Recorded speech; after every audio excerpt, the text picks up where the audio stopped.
Emotional resilience is such an important skill, but we have to approach it the right way.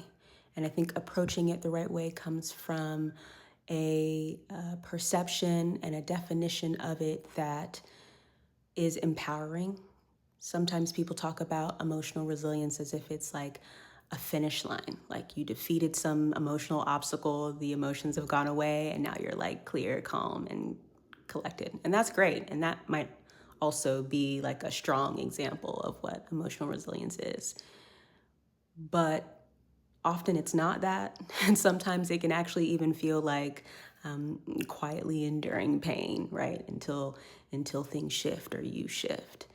So I think a more helpful understanding, like working definition of emotional resilience can be looking at it not as bouncing back after a trigger or an obstacle, but as bouncing forward because you were able to take the emotions out of the driver's seat of your experience and put them into the passenger seat.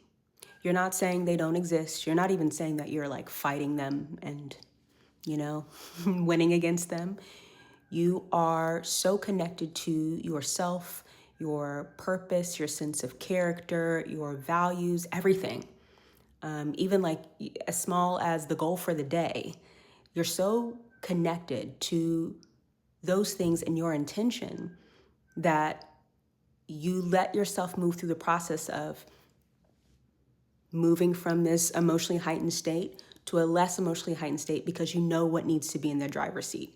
It's all those things I just mentioned: purpose, character, goals, all of that. That has to be in the driver's seat more often than not.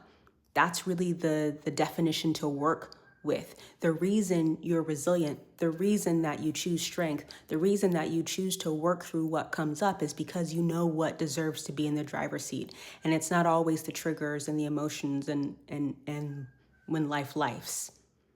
It's the things that keep you steady and strong and keep you centered.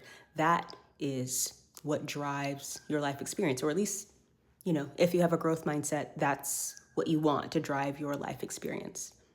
So work with it like that.